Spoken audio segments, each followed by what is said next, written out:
What's going on, guys? Welcome back to the channel. I'm Trey, the Ghost Tactical, here at TriggrCon 2023 in beautiful Wichita. We'll call it Wichita.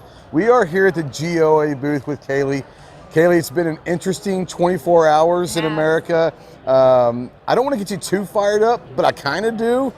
We have a new czar of gun control. Let's talk about this for a second. Yeah, thanks for having me on. Yeah. The White House announced their, what are we calling it? The White House Gun Violence Prevention Office, which is nothing more than the official gun control office of the White House. Not only has he placed Kamala Harris in charge, but he's hired 2 anti-gun lobbyists to really lead this office.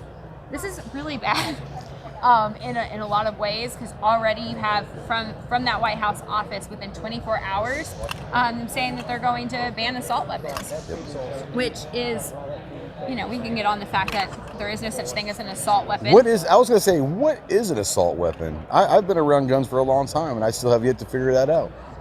It's amazing how the left works. They are so good at manipulating language, and then everyone just goes along with it, and it's like, oh yeah, well, I know what you're talking about if you're saying that.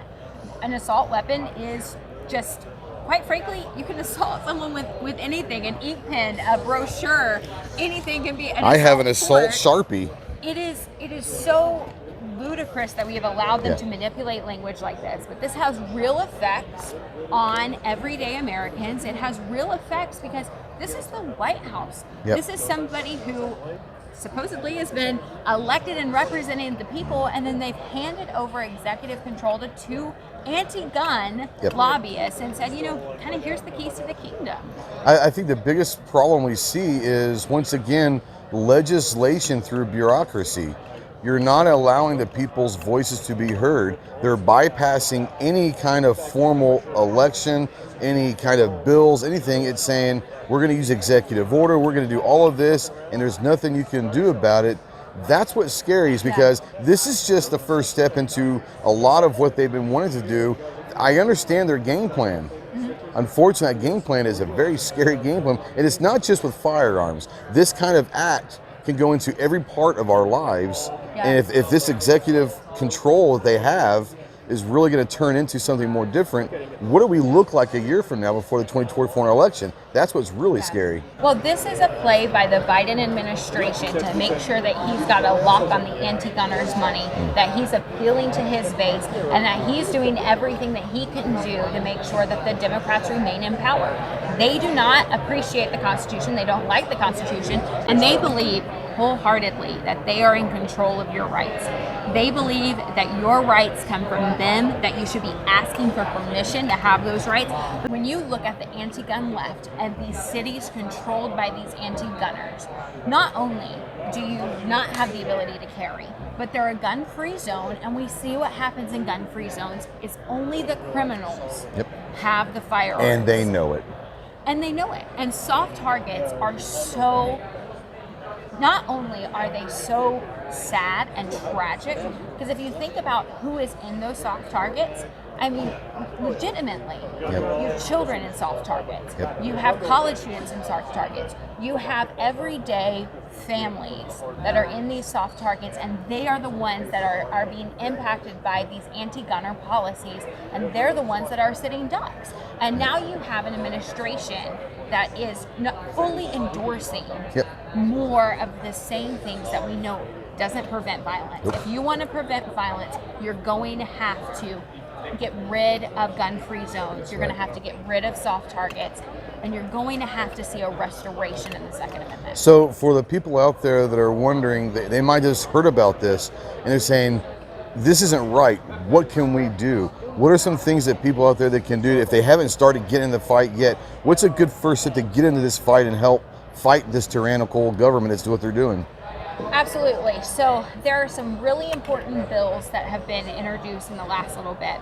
Protecting the Right to Keep and Bear Arms Act, the Shall Not Be Infringed Act. These are things that our side is putting out to have some major impacts. Now, if you're tracking all of this logically, you're going, wait, that's being introduced in the legislature. Biden's not going to sign it.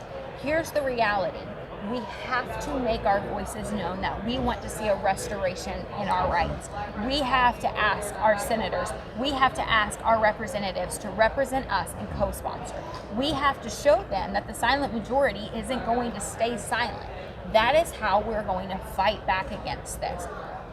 We also have to stay vigilant when it comes to comment periods with the ATF, when it comes to supporting organizations like Gun Owners of America and Gun Owners Foundation as we sue constantly on all of these infringements when it comes to the Second Amendment. The reality is we're a grassroots army, but we can't do anything without the individual members. We need your voice, we need your action, and we need you to say, I support the no compromise mission. Now, I know you guys are constantly at GOA doing so many things, not just in front of the camera or out in the limelight. Most of what you guys do are behind the scenes. You like to work from the shadows almost and pull the strings that need to be pulled that nobody wants to pull. For people that want to help you guys do that, can you tell us where they can find on social media, website, place they might be able to donate, become members, anywhere they can do to help? Where can you send them to find out where you guys are? So gunowners.org is the GOA main website, and then you can find us on social media platforms at Gun Owners or at Gun Owners of America.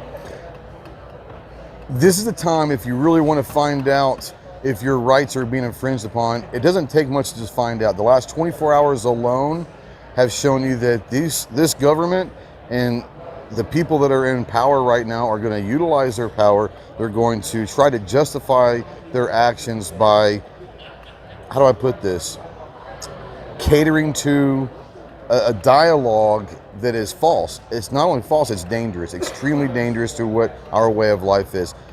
If you guys are interested in joining the fight, go to Gun Owners of America, help them out. They are in the front trenches of this fight. Donate, become a member, become a lifetime member. There's all sorts of things you can do. If nothing else, they have templates on their website that will help you email or write your congressmen or senators. They will help you do all of this stuff that will help you join the fight, maybe not just by giving money. Ask them how you can maybe volunteer for events. There's all sorts of things they can need help with. So go out there and get into this fight, because it's a fight that we need to keep fighting, because it's not just about owning guns, guys. It's about a way of life. It's about a constitution that our forefathers believed that how this country should run, and it's under attack. Kaylee, thank you so much for coming on. Thank you for all the work you're doing, and continue the fight. We're here to help you. My pleasure. Thank you. Absolutely. We'll see you guys soon. Semper Fi.